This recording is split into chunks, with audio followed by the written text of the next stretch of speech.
Pemerintah ini mau pungut pajak dari mana? Karena kalau rakyat Indonesia menjadi pengangguran, itu menjadi beban negara.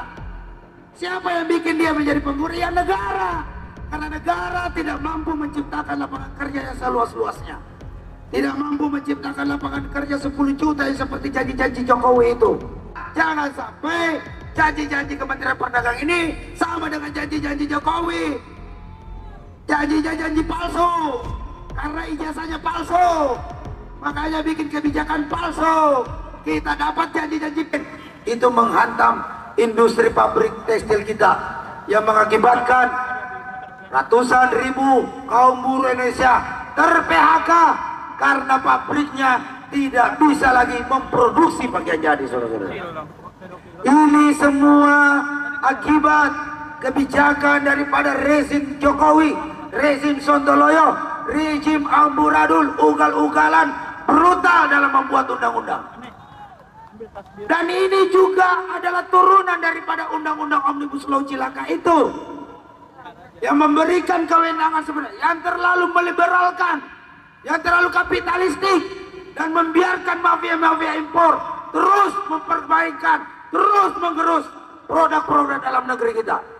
Kita sebagai rakyat Indonesia, buruh Indonesia, sebagai bagian daripada rakyat Indonesia yang menginginkan agar Indonesia ini mampu berdikari di bidang ekonomi.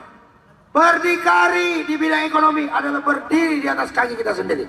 Kalau bukan kita, siapa lagi? Kalau bukan sekarang, kapan lagi? Ataukah harus kita menunggu jutaan kaum buruh Indonesia ini ter-PHK, termiskinkan, tidak bisa kasih makan anak istri di rumah, yang ujung-ujungnya berakhir menjadi pengikut setia judi online. Kalau judi online kalah terus, akhirnya dia menjadi bunuh diri, saudara-saudara. Ini potret miris.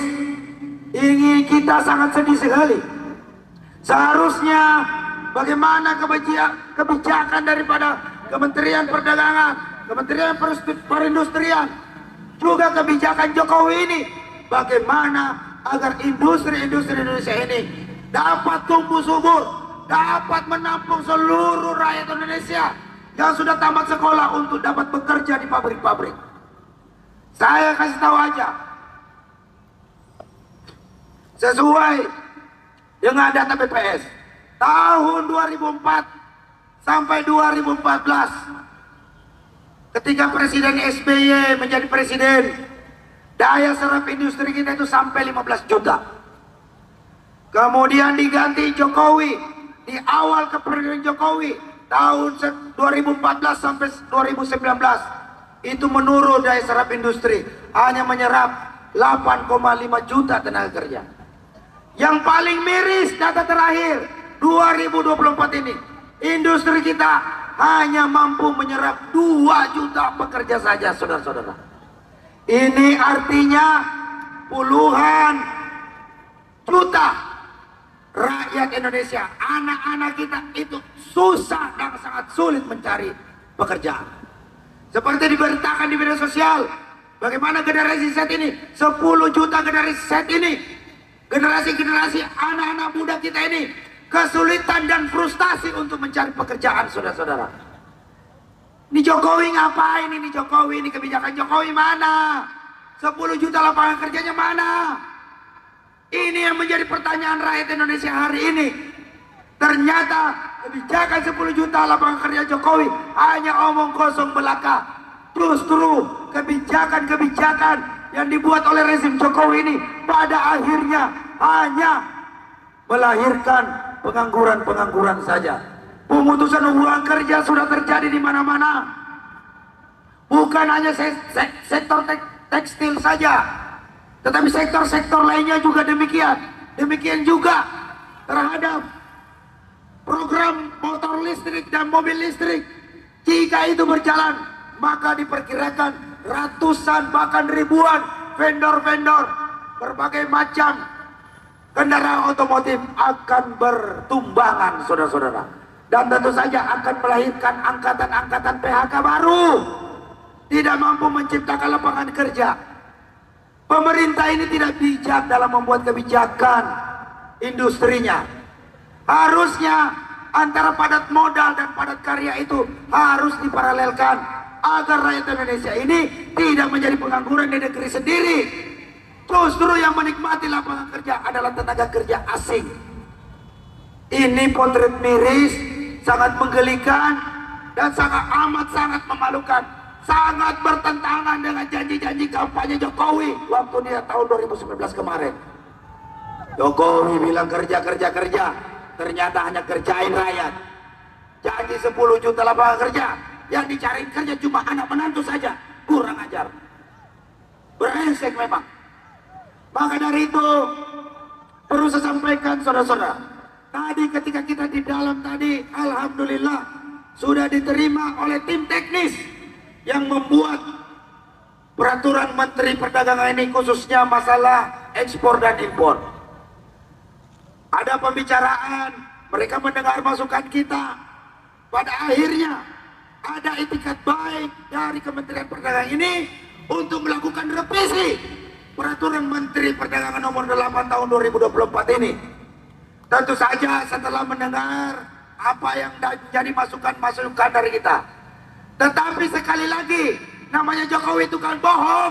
Jangan sampai aparat di bawahnya juga ikut-ikutan bohong, kasih janji-janji palsu saja.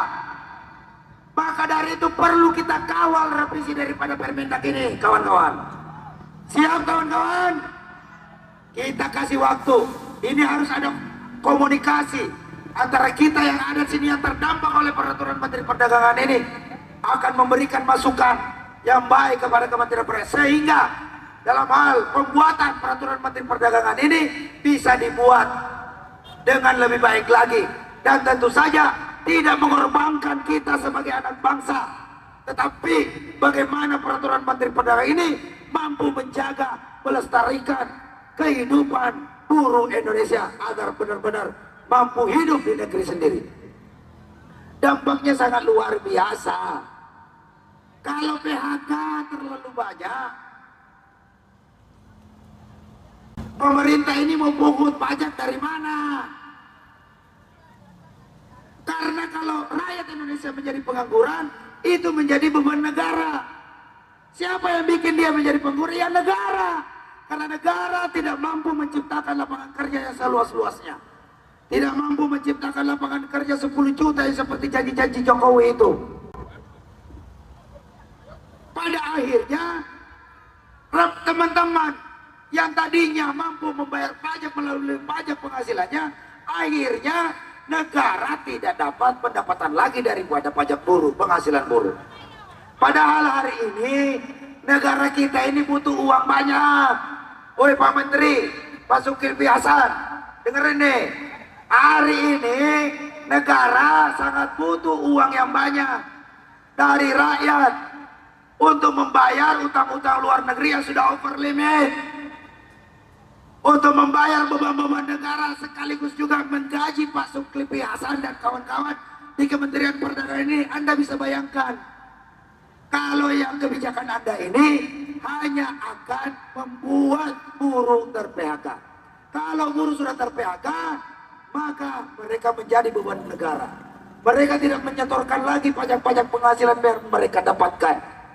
Akhirnya negara juga miskin penerimaan dari pendapatan penghasilan pajak dari kaum buruh Indonesia.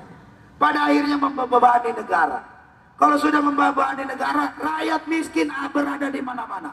Hari ini 80 juta rakyat Indonesia dalam keadaan miskin, pusing cari makan tiap hari, sementara pejabatnya sewa Alphard 25 juta per hari, pesta pora, makan enak, undang influencer, kurang ajar, beresek memang ini rezim. Termasuk Pak Zulkifli Hasan nantangin buruh. Kalau buruh walaupun dia demo buruh, dia tidak akan melakukan perubahan terhadap Permendak. Tahu-tahunya orangnya nggak ada. Zulkifli Hasan kabur. Kalau saya bilang Zulkifli Hasan, kalian bilang kabur, pengecut. Zulkifli Hasan, Zulkifli Hasan, Zulkifli Hasan. Orang-orang yang suka kabur, makanya jangan asal ngomong di media. Ini kita datang ini. Ini baru perwakilan. Kami berjanji, kalau Permendak ini tidak dilakukan perbaikan, maka semua korban-korban PHK yang ada di Jawa Barat, Jabodetabek, dan Banten akan kami bawa ke sini. Sekaligus bawa sampah-sampahnya, lemparin ini Kementerian Perdagangan. Dia yang harusnya menerima sampah-sampah dari kita. Karena gara-gara dia, kita semua ter-PHK, saudara-saudara. Gara-gara kebijakan dia yang tidak pro kepada rakyat. Kita yang rakyat disusahin sama dia. Dia mah enak, gajinya gede. Digaji dari rakyat. Wajar rakyat datang ke sini marah. Maka dari itu, tadi yang perlu saya sampaikan sedikit, bahwa sudah ada komunikasi antara jajaran tim teknis yang membuat Permendak ini akan melakukan komunikasi yang baik dengan kita, aliansi-aliansi Serikat Pekerja, Serikat Buruh Indonesia. Dan mereka nanti akan mengundang kita untuk melakukan dialog sekaligus diskusi, mencari solusi terbaik bagaimana mempertahankan industri-industri kita yang di dalam negeri kita ini agar tetap tumbuh, agar tetap kuat dan mampu memberikan kebaikan buat seluruh rakyat Indonesia. Jadi saudara-saudaraku sekalian yang dirahmati Allah, mungkin itu saja yang ingin saya sampaikan. Intinya kita tetap bersangka baik kepada Kementerian Perdagangan, tetapi kita juga perlu waspada, perlu siaga. Jangan sampai janji-janji Kementerian Perdagangan ini sama dengan janji-janji Jokowi. Janji-janji palsu, karena ijazahnya palsu, makanya bikin kebijakan palsu. Kita dapat janji-janji palsu. Bukan begitu? Betul tidak? Betul tidak? Mungkin itu saja. Jadi sekali lagi saya ingatkan kepada Kementerian Perdagangan, mari kita sama-sama jalin komunikasi. Kalau tidak ada komunikasi, maka jangan salahkan buruh Indonesia akan datang ke sini berbondong-bondong, beramai-ramai, menyerbu kantor Anda. Hari ini kami masih aksi di luar. Ini pagarnya pendek ini. Saya kasih tahu, ini pagarnya pendek. Ini besok ini kalau udah banyak, kalau Anda tidak konsisten dan komitmen, maka kami sebagai para pimpinan-pimpinan yang ada di Aliansi Serikat Pekerja Serikat Buruh seluruh Indonesia siap bertanggung jawab, akan menginstruksikan anggota kami untuk menyerbu masuk ke dalam mencari Zulkifli Hasan. Siap, siap. Tapi jangan sekarang, nanti kalau dia bohong. Oke? Mungkin itu saja dari saya. Lebih kurangnya mohon maaf, kebenaran hanya milik Allah. Kesalahan ada pada rejim Jokowi. Demikian. Assalamualaikum warahmatullahi wabarakatuh. Hidup buruh, hidup buruh, hidup buruh yang melawan, yang tidak melawan temannya Jokowi.